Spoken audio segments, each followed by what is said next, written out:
Hey, yo, hey everyone, Andrew here, bringing you another video review, and today we're going to be doing Superman, Earth 1.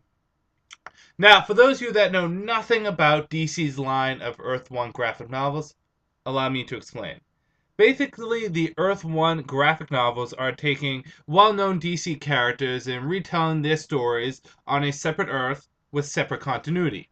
That means the monthly comics you read of Superman or Batman or Wonder Woman do not affect these stories at all, and these stories do not affect those comics. It's set on a separate Earth with a different Superman telling different stories. I mean, the names may be similar in some of the themes, but on a whole, it's its own separate continuity on a separate Earth. With that, you're allowed to do a lot more different things on these Earth 1 stories because you don't have the restraint of continuity. So, in saying that, Earth 1 Superman is definitely a comic that I've been looking forward to reading and reviewing. Why? Well, because when Earth 1 Superman first came out, I wanted to pick it up, but I never got the chance to.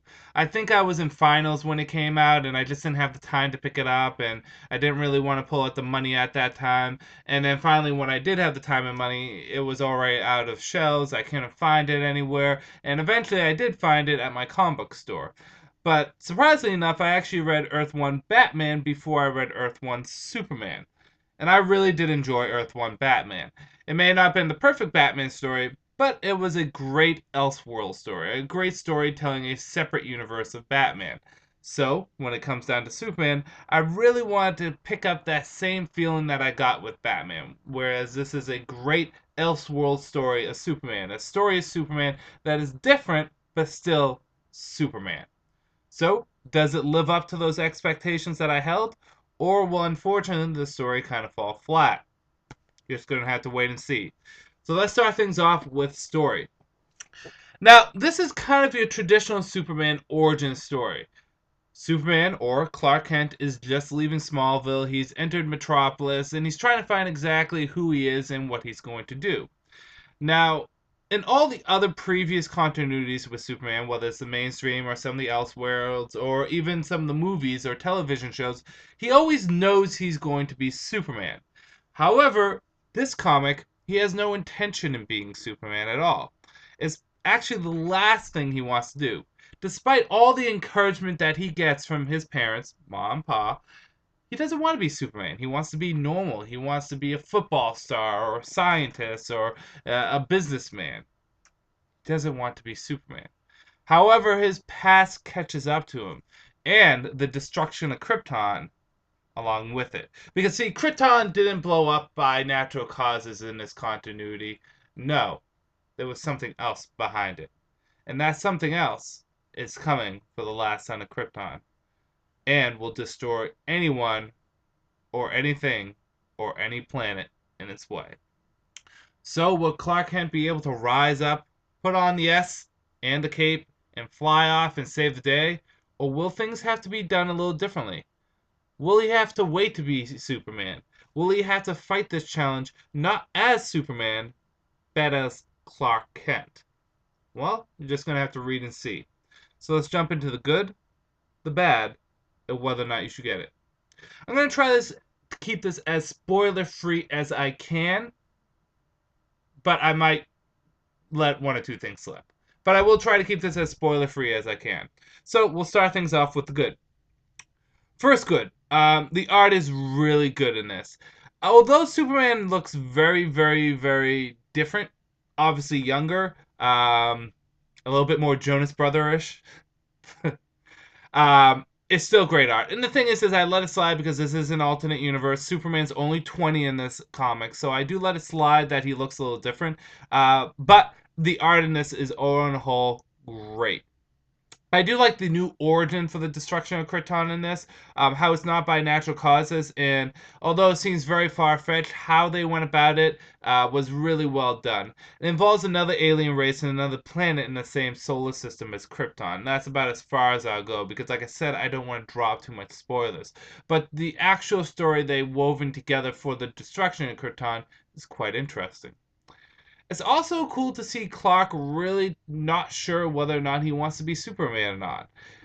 in the New 52, we have a Superman that doesn't quite have the guidance of Mom and Pa. He's a little bit more rugged and he needs to learn along the way, but he wants to be Superman. That's a guarantee. No matter what, he wants to be the Man of Steel. He wants to help the helpless and do what's right. Truth, justice in the American way.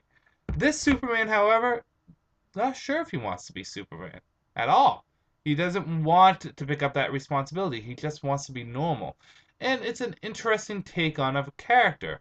See, something like this is a little bit more believable with Superman than if you did it with Batman or Wonder Woman. Because, see, Batman's very driven by the death of his parents. He wants to avenge it, and he is gladly ready to become Batman.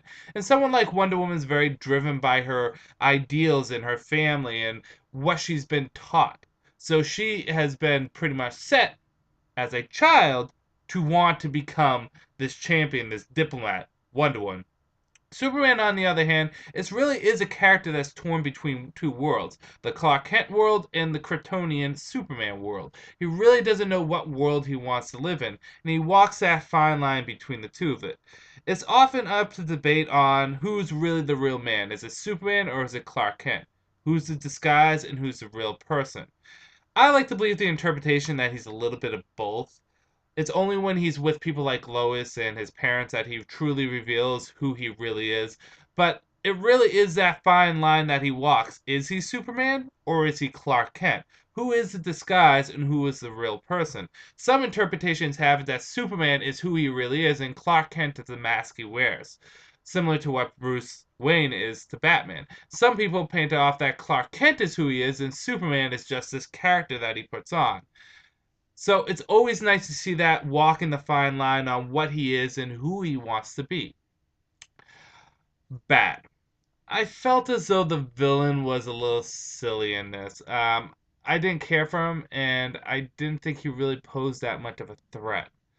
In addition to that, there was a few cool fight scenes and action scenes in this, but I felt as though, on a whole, it kind of fizzled out towards the end. My favorite part is when Superman flies in and goes to hit the bad guy, and he knocks Superman across the city, and Superman lands on a building and goes, "Well, I'm not going to make that mistake again."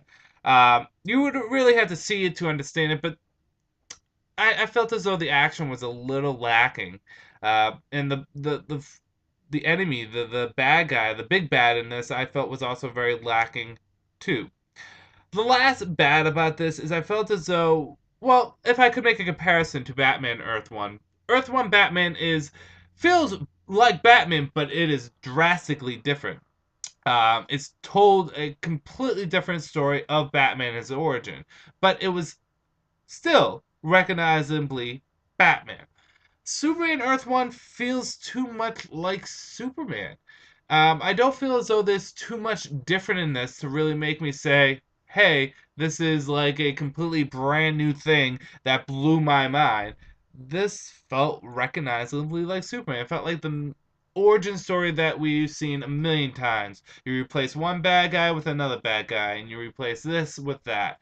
On a whole, it just felt like a regular Superman story. There is, however, one more good that it did almost escape my mind. But I did like how Jimmy Olsen was portrayed in this.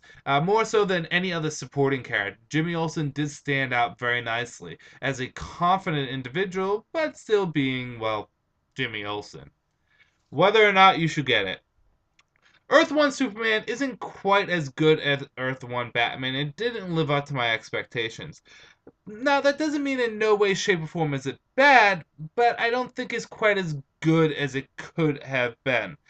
If I had to give this a rating, I'd give it a solid 3 out of 5. Fun and enjoyable to read, but not something I would write home to. I will say, however, it was interesting enough and fun enough that I am interested in picking up the sequel to this, which will be Superman Earth 1 2, which is coming out in a month, I believe. So I am interested in getting that. On a whole, whether or not I recommend it to you, see, it's always tough to recommend something that's a 3 out of 5 stars because it's in the middle. It's not quite great, but it's not quite bad. It's just run the mill, average, mediocre. It's fun at some points, but it's bad at other points. It's really kind of rides that line of it's not bad enough to be memorable, but it's not good enough to be memorable. It's just there. So I say this: if you're a Superman fan, Or if you've never read Superman before and you want kind of like a jump on point for an origin, you might want to get this. Sure, it's not your traditional Superman, and it's definitely not the mainstream Superman. It's its own continuity. But the great thing about the Earth 1 graphic novels are they're easy things to jump onto. The origins for new characters in the DC universe set on a separate world, and they're a lot more casual. If you're a casual comic fan, you might enjoy these a bit more because the trades only come out every few months, so you don't have to worry about keeping up with them as much. So really, I recommend to that if you're a really big Superman fan, I mean really big, or if you're someone that wants to just jump onto something new and wants to have a starting point. But if you're a casual Superman fan or not a Superman fan at all, I'd recommend maybe avoiding this or waiting until it comes out into trade paperback. And saying that, I'm going to end this review here. This is Andrew saying peace out for now.